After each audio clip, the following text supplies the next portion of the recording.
Voilà, on va parler du Commonwealth, on va parler de la francophonie. Ce sera avec M. Aimé Boukassa. Bienvenue. Merci beaucoup. La RDC se prépare à l'organisation des Jeux de la francophonie. Est-ce une aubaine pour notre pays?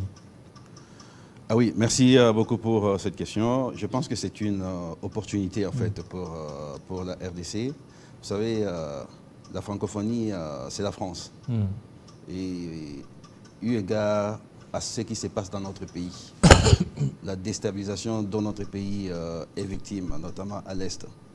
Et maintenant, avec ces Jeux de la francophonie qui seront là pendant une semaine, donc on doit saisir cette opportunité-là pour faire passer les messages au travers le monde. Quel message? Le message de l'agression dont nous sommes victimes, le message de l'hypocrisie. Parce qu'il faut seulement commencer à s'alarmer, à crier, ou bien il faut qu'on puisse assumer autrement, pas seulement à travers les Jeux. Non. Vous savez, nous sommes une nation agressée.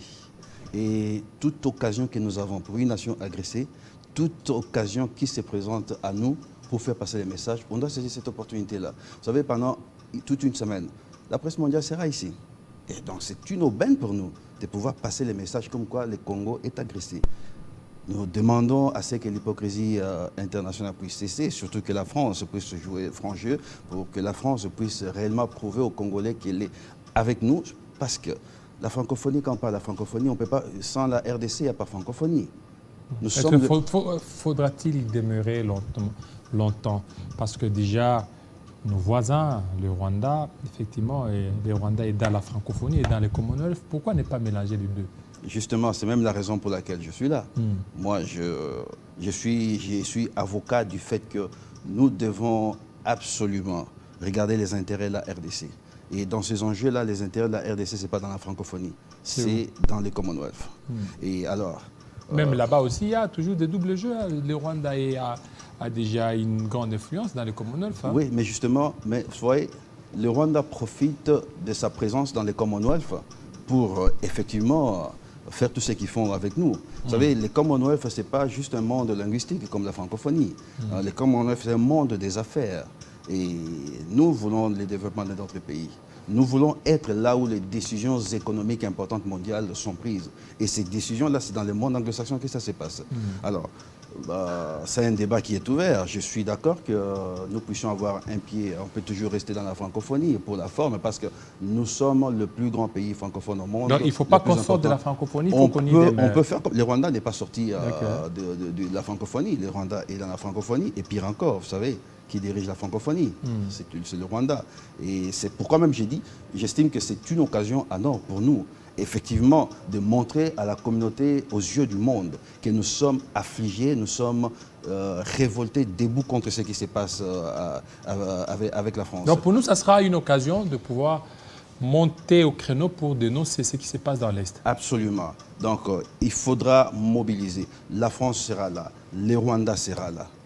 Donc, chaque jour, pendant la semaine, là, on devra être là chaque jour. Utilisons la presse, utilisons la population dans les stades. Moi, je n'encourage pas, je ne suis pas de ceux-là qui encouragent les boycotts de ces jeux-là. Au contraire, capitalisons par rapport à ce jeu-là. Chaque fois quand la France... Il faut capitaliser par rapport au tourisme, non? Parce que ceux qui viendront, ils viendront faire aussi... Il y a, pour certains, c'est une première fois de visiter la RDC. Pour beaucoup, oui. Voilà, beaucoup. Donc de visiter la RDC, ce qui fait que les secteurs touristiques sera en pompe, pas seulement les secteurs touristiques, presque beaucoup de secteurs ici, au niveau des hôtels, au niveau de l'économie. Donc ça sera quelque chose pour la RDC. Absolument, absolument. Ce qui est dommage dans notre pays, c'est que depuis l'époque de Mobutu et tout ça, on n'a fait que parler de mines, pour ce qui concerne la RDC. Alors qu'il y a d'autres secteurs qui peuvent être qui sont capitales et qui peuvent contribuer rapidement au développement de notre économie. Comme quoi, par notamment exemple? les secteurs du tourisme. Vous savez... Mais le tourisme, il faut voir l'aspect sécuritaire. C'est un aspect qui risque vraiment de jouer négativement sur les secteurs touristiques en RDC. Absolument, mais justement, c'est pourquoi nous devons nous battre pour mettre fin à cela. Nous devons nous battre pour mettre fin à cette question d'insécurité dans notre pays. Et ça, c'est la francophonie nous offre cette opportunité-là. Parce que nous avons un secteur touristique important, peut-être le plus important même du continent africain. Les potentiels touristiques dont regorge la RDC. C'est parmi le plus important du continent africain. C'est parmi le plus important au monde. Nous avons ça ici. Mais nous ne savons pas capitaliser à cause de ce que le Rwanda est en train de nous faire. Maintenant, nous devons faire passer ces messages-là au travers le monde entier. Regardez ce qu'on est en train de nous faire. On ne sait même pas développer notre secteur touristique à cause de cette insécurité-là.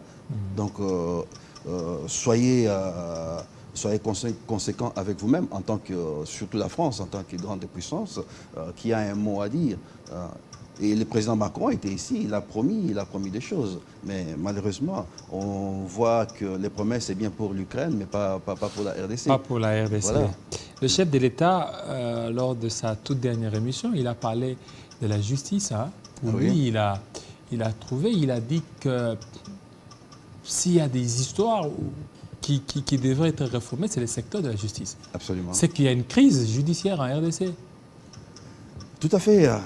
Ça, personne ne peut nier ça. Là, même si vous demandez à la Donc lui-même le reconnaît. Le chef de l'État les reconnaît parce qu'il ne peut pas faire autrement. C'est une évidence que le secteur qui ne marche pas encore dans ces pays, le plus important, c'est le secteur de la justice. On sait tous que la justice élève la nation. Nous avons beaucoup de juristes, nous avons tout ce que vous pouvez imaginer dans les secteurs judiciaires, mais ça ne marchait pas. Alors, pourquoi ça ne marchait pas? Eh bien, tout le monde sait pourquoi ça ne marchait pas. C'est la corruption, c'est le mauvais traitement dans nos magistrats et tout ce qui... C'est quoi? Est-ce que ce sont des nominations qui n'ont pas été à la hauteur, ou c'est un système judiciaire qui est corrompu? Non, je pense que le système, c'est vrai, le système d'abord, il est corrompu, mais il faut bien traiter, il faut regarder les conditions de travail des magistrats, des juges, il faut les payer correctement. Moi, le chef de l'État, il a dit dans son interview qu'il allait, il y a déjà un plan.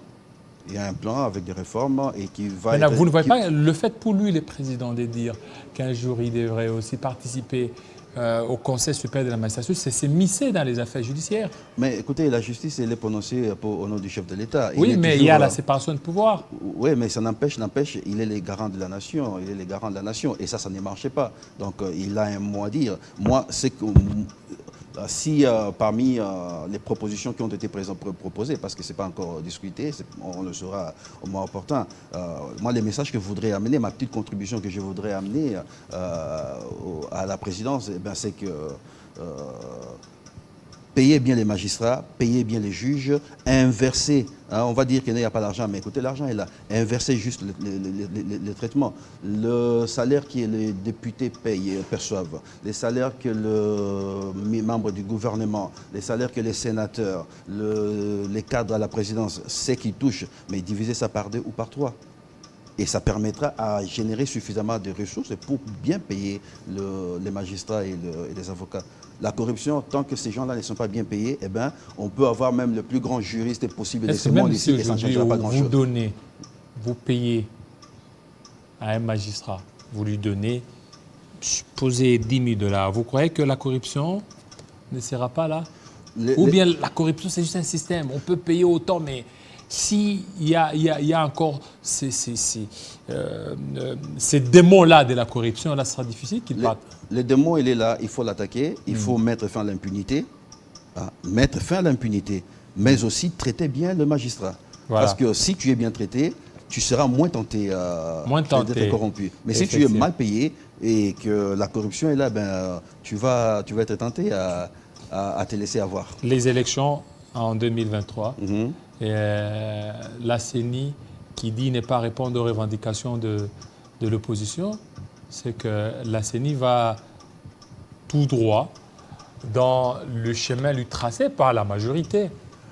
Non, je ne sais pas si c'est le chemin lui tracé par la majorité, c'est la réalité. C'est la réalité. L'opposition n'est pas prête pour les élections, c'est tout. C'est vrai, ça? Oui, l'opposition n'est pas prête. Mais l'opposition est là et elle se mobilise. Mais lorsqu'elle essaie de se mobiliser, il y a toujours la police qui intervient afin de disperser. Ben écoutez, moi j'ai vu dans beaucoup de pays, l'opposition, la vraie opposition, lorsqu'elle se mobilise, hein, vous sentez la différence, vous sentez la ville bouge, les choses bougent. Mais ici, à notre opposition, il faut juste reconnaître, soyons honnêtes, reconnaissons que nous avons une opposition faible. Une opposition faible. Ah oui, soyons honnêtes et reconnaissons-les, nous avons une opposition faible. Monsieur Meboukassa, merci surtout de votre passage. C'est moi qui vous Nous remercie. vous aurons dans nos prochaines éditions. Absolument. Et avec vous plaisir. serez les bienvenus. Avec Télé plaisir. 50 est là. Merci beaucoup. Merci. Ok. On passe à un autre invité.